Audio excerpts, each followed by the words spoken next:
દિલ્હીમાં તાજેતરમાં થયેલા કાર બ્લાસ્ટની ઘટના બાદ સુરત પોલીસે હાઈ એલર્ટ જાહેર કર્યું છે.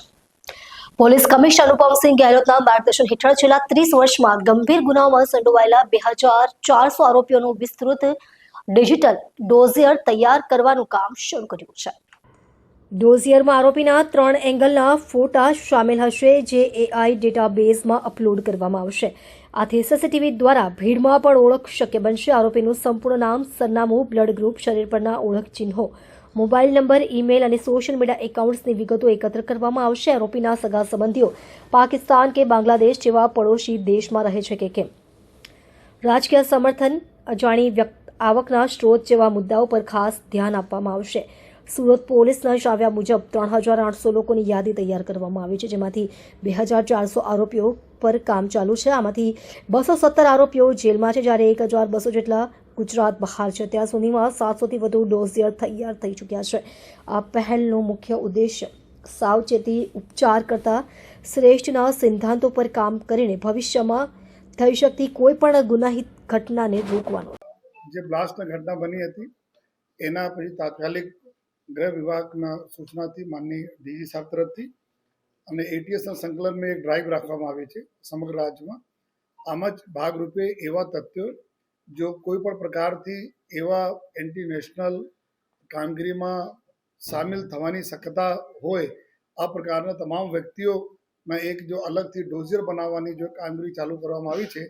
એના માટે સર્વપ્રથમ તો અલગ અલગ જો એવા ગુનાઓ જો લગભગ એન્ટી નેશનલ પ્રકારના ગુનાઓ હોય છે, એમાં જો છેલ્લા 30 વર્ષના ડેટા અમે લોકો લીધા, જે લોકો સામેલ હોય છે, ખાસ કરીને હથિયાર ધારાના જો કેસીસ, જો વેપન્સ વગેરેના સપ્લાયમાં વેપન સાથે પકડાયેલા છે, એવા છેલ્લા 30 વર્ષમાં કુલ લગભગ જો 1717 જેટલા એવા લોકો છે જો પકડાય છે.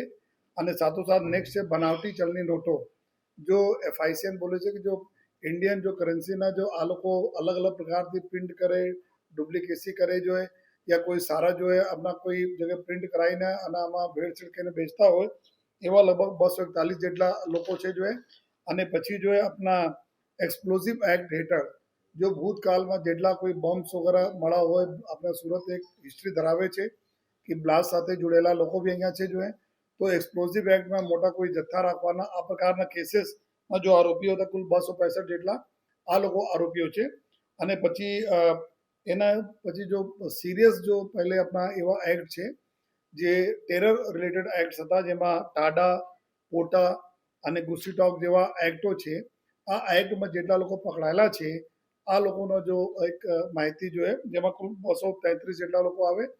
અને પછી જો NDPS જો આરોપીઓ, જેના અત્યારે નાર્કો ટેરરિઝમ તરીકે બી અમારા લોકોના ટાર્ગેટમાં રહે છે, જો NDPSના સપ્લાયમાં જેટલા બી લોકો સામેલ છે, અને જો મોટા જો કાર્ટલ્સ હોય, પેડલર્સ હોય, આ પ્રકારનું ટોટલ જો 1255 જેટલા લોકો છે. તો આ પ્રકારના કુલ અમે લોકોને. અને એના પછી જો એક નેક્સ્ટ કેટેગરી છે કે જે ઓઇલ ચોરીના, કે આ સૌથી મોટો એક જો નેશનલ થેફ્ટના પ્રોપર્ટીના થેફ્ટ છે,